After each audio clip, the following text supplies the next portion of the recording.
मोहम्मद गोरी जब भारत पर आक्रमण करता है तो ये भारत के सामाजिक, आर्थिक और राजनीतिक तथा सांस्कृतिक तीनों चीजों में परिवर्तन हो जाता है। कहने का मतलब है कि मोहम्मद गोरी के आक्रमण ने भारत के संस्कृति, भारत के इतिहास में एक टर्निंग पॉइंट था। लेकिन मोहम्मद गोरी के युद्ध की जो पृष्ठभूमि थी, इस पृष्ठभूमि का निर्माण बहुत पहले हो चुका था। अगर हम कहें तो राजपूत काल में हो गया। क्यों? क्योंकि गुप्ता पीरियड के बाद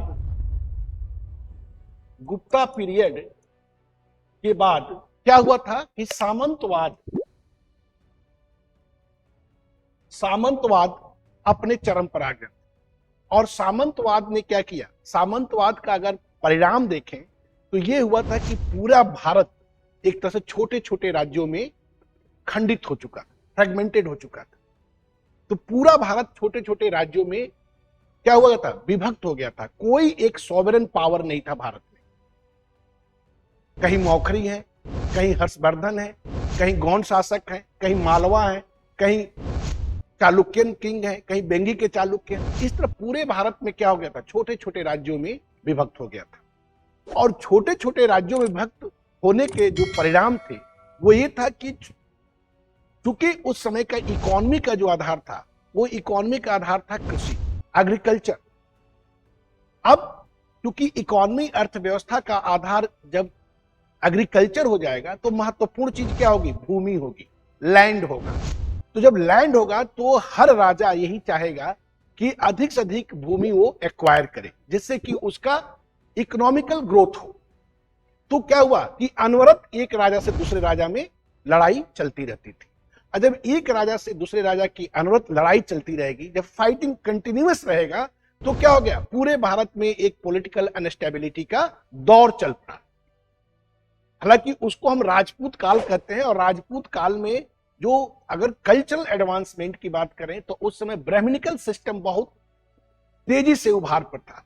तो आप देखते हैं कि गुप्ता पीरियड में टेम्पल आर्किटेक्चर का डेवलपमेंट होता है, इवॉल्व होता है, टेम्पल डेवलप होता है। और टेम्पल डेवलपमेंट के बाद तीन शैलियां आती हैं। नागर शैली जो उत्तर भारत का है, द्रविड़ा शैली जो दक्षिण भारत का है, और बेसरा शैली जो दोनों शैलियों का एक तरह से मिक्सचर था और ये सेंट्रल इंडिया में था।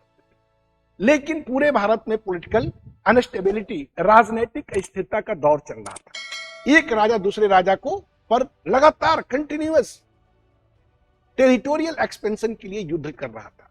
करते करते जब ये कंटिन्यूअस चलता रहा तो आगे चलकर हम देखते हैं कि इसी राजनीतिक अस्थिरता का फायदा उठाकर, इसी पॉलिटिकल अनस्टेबिलिटी का फायदा उठाकर हम पे क्या हो रहे हैं? नॉर्थ वेस्टर्न साइड से, यानी पश्चिमोत्तर भारत से लगातार हमारे पर अटैक हो रहे हैं। ये किसी भी पीरियड में होगा। अगर आप एंशिएंट में जाते हैं तो एंशिएंट में भी देखते हैं कि जो भी अटैक हमारे पर हुए, भारत पर हुए, वो सब पश्चिमोत्तर प्रांत से। बिकॉज जो भारत की सीमाएं हैं तो तीन तरफ से क्या है? दो तरफ से तो समुद्र से जुड़ी हुई है, यानी वाटर लॉक्ड है। और एक अगर नॉर्थ इंडिया की बात करें तो नॉर्थ इंडिया को वो हमारा ग्रेट हिमालयन हमको प्रोटेक्ट करता है। लेकिन जो पश्चिमोत्तर प्रांत था, पश्चिमोत्तर प्रांत क्या था? किसी भी इन्वेडर के लिए आने के लिए रास्ता प्रोवाइड कर देता था। और ठीक यही काम हुआ कि आप देखते हैं कि मोहम्मद गजनवी आता है। तो गजनवी का चूंकि जो उद्देश्य था, वो उद्देश्य था क्या? कि भारत को लूटना। क्योंकि वो सुन रखा था कि भारत क्या है? भारत एक सोने की चिड़िया है और यहाँ के मंदिरों में अकूत संपत्ति है, सोने चांदी है। तो महमूद गजनवी का केवल और केवल उद्देश्य ये होता था कि क्या? कि भारत को लूटना और भारत के मूर्ति पूजकों का विनाश करना। बात समझ में आ रही है? कि भारत को लूटना और भारत के मूर्ति पूजकों यानी आइडल वर्शिपर की हत्या करना। तो उसका कभी भी कोई प्राइमरी ऑब्जेक्टिव ये नहीं था कि भारत में इस्लाम का स्थापना करना। ये उसका उद्देश्य बिल्कुल नहीं था। किसका? महमूद गजनवी का। ये अलग बात है कि जब वो आएगा तो निश्चित रूप से क्या होगा? इस्लाम का एक्सपेंशन निश्चित रूप से करेगा। तो महमूद गजनवी मेनली फोकस किस पर था? तो टेम्पल पर अटैक करने का और वहां से अकूत संपत्ति का लूटना, जिससे कि उसका लगातार जो मिडिल ईस्ट में युद्ध चल रहा था, तो उन मिडिल ईस्ट के युद्ध को की खर्चा के क्षतिपूर्ति करने के लिए वो भारत पर अटैक करता था और भारत से बड़े पैमाने पर धन दौलत लेकर वो जाता था। लेकिन उसका प्राइमरी ऑब्जेक्टिव भारत पर इस्लाम का एस्टैब्लिशमेंट नहीं था। लेकिन उसके कॉन्ट्रेरी अगर उसके विरुद्ध देखें तो मोहम्मद गौरी था, तो मोहम्मद गौरी का जो प्राइमरी ऑब्जेक्टिव था वो क्या था? इस्लाम का एक्सपेंशन, इस्लामिक संस्कृति का एक्सपेंशन। तो इस्लामिक कल्चर का एक्सपेंशन या इस्लामिक साम्राज्य का विस्तार, ये प्राइमरी ऑब्जेक्टिव था किसका? वो था मोहम्मद गौरी का। और मोहम्मद गौरी इसी के क्रम में वो आके गजनी पर बैठता है, और गजनी पर बैठने के बाद वो धीरे धीरे टेरिटोरियल एक्सपेंशन किधर करता है? भारत की तरफ कर रहा है, यानी पूर्व की तरफ बढ़ा रहा है अपना साम्राज्य। और इसी बढ़ाने के क्रम में वो क्या करता है कि पहले वो आता है सिंध को, लाहौर को, पंजाब को जीतता है, और जीतने के बाद उसकी टेरिटरी, उसका जो ज्योग्राफिकल बाउंड्रीज थी वो किससे अटैच मिलने लगा? तो पृथ्वीराज चौहान से मिलने लगा। तो पृथ्वीराज चौहान जो कि कहां बैठा था? दिल्ली की गद्दी पर बैठा था, और उसका जो राज्य सीमा थी वो कहां तक जाती थी? तो भटिंडा तक जाती थी, पंजाब तक जाती थी। अब देखिए पूरी अनुकूल माहौल है मोहम्मद गौरी के लिए, बिकॉज यहां पर जो उत्तर भारत की स्थिति है, उत्तर भारत की स्थिति में यह है कि पृथ्वीराज चौहान बैठा है और दूसरे जगह गढ़वाल शासक जयचंद बैठा है, और दोनों के बीच में दिल्ली पर अपने अपने दावों को लेकर, क्लेम को लेकर दोनों के बीच में क्या है? तनातनी की स्थिति है, क्रिएट है, माहौल पूरा बना हुआ है कि इधर गढ़वाल वंश जयचंद बैठा हुआ है, इधर दिल्ली अजमेर शाकंभरी के चौहान पृथ्वीराज चौहान बैठे जो दिल्ली बैठे हैं, लेकिन दिल्ली के पर अधिकार को लेकर दोनों के बीच में क्या है? तनातनी है। उसी दौरान क्या होता है? उसी दौरान आप देखते हैं तो जयचंद की पुत्री संयोगिता का प्रेम संबंध था किससे? पृथ्वीराज चौहान से। ठीक है, एक पहलू ये भी था। अब मोहम्मद गौरी 1191 में आता है, और this is the first war of Tarain. ये तराइन का क्या है? प्रथम युद्ध है। तो 1191 में तराइन का प्रथम युद्ध होता है। फर्स्ट किसे किसके बीच? तो मोहम्मद गौरी एंड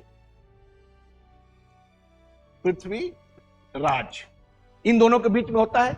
लेकिन मोहम्मद गौरी इसमें क्या होता है? पराजित होता है, और पराजित होने के बाद वो कहां लौट जाता है?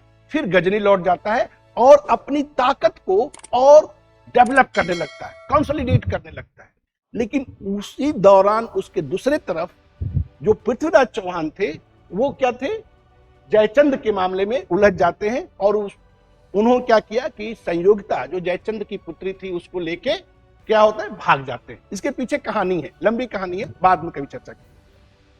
अब जयचंद और बौखला गया किससे? पृथ्वीराज चौहान से।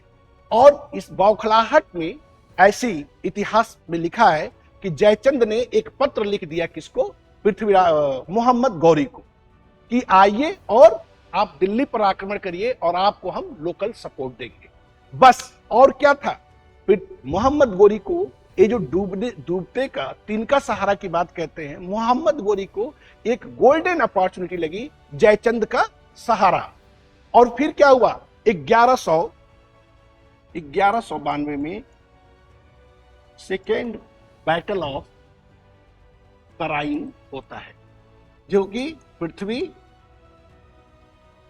राज वर्सेज गौरी होता है।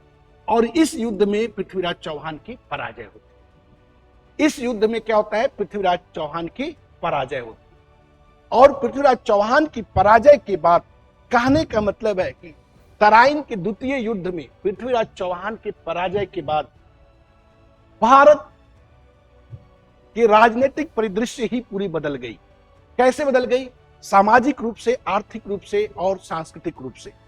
क्योंकि अभी तक भारत पर एक हिंदू शासक शासन कर रहा था, लेकिन 1192 के बाद, यानी तराइन के द्वितीय युद्ध के बाद भारत पर इस्लामिक संस्कृति का आगाज होता है। यानी भारतीय राजनीतिक परिदृश्य पर क्या होता है? इस्लाम का प्रसार होता है। और मोहम्मद गौरी कहां आता है? मोहम्मद गौरी दिल्ली पर क्या करता है? कब्जा कर लेता है। लेकिन उसके सामने सबसे बड़ा एक शत्रु कौन दिख रहा है? तो वो दिख रहा है जयचंद। तो फिर वो जयचंद के साथ भी 1194 में battle of Chandawar, battle of Chandawar, Ghori versus Jaichand, ये कछवाहा शासक था, इन दोनों के बीच में होती है, जिसमें गोरी ने जयचंद को पराजित करके मार डाला। और गोरी ने कहा कि जब तुम अपने को नहीं हो सकते हो तो हमारा क्या होगे, क्योंकि हम तो तुमसे सांस्कृतिक रूप से अलग हैं, धर्म से अलग हैं। तो जब तुम पृथ्वीराज चौहान या अपने राष्ट्र के नहीं हो सकते हो तो मेरा क्या होगे। बस इसी ने तुरंत गोरी ने इनको पराजित किया और जयचंद को मार डाला। अब बात यही नहीं समाप्त होती है, ये जो दोनों युद्ध, यानी तराइन का द्वितीय युद्ध, सेकेंड बैटल ऑफ तराइन, और चंदावर का युद्ध, ये दोनों ने भारतीय इतिहास को एक नई धारा में बहा दिया और भारतीय इतिहास पूरी तरह से पलट के रह गई।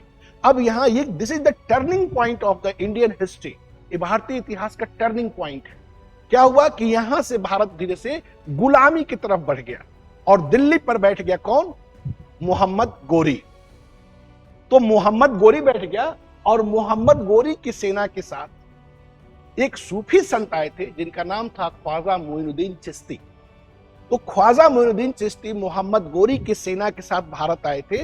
तो मोहम्मद गोरी एज ए शासक दिल्ली को कंट्रोल करता है और ख्वाजा मोइनुद्दीन चिश्ती अजमेर में अपना दरगाह बनाते हैं और धीरे धीरे इस्लाम का वो भी प्रचार प्रसार करते हैं अपने चमत्कारिक कृतियों के द्वारा।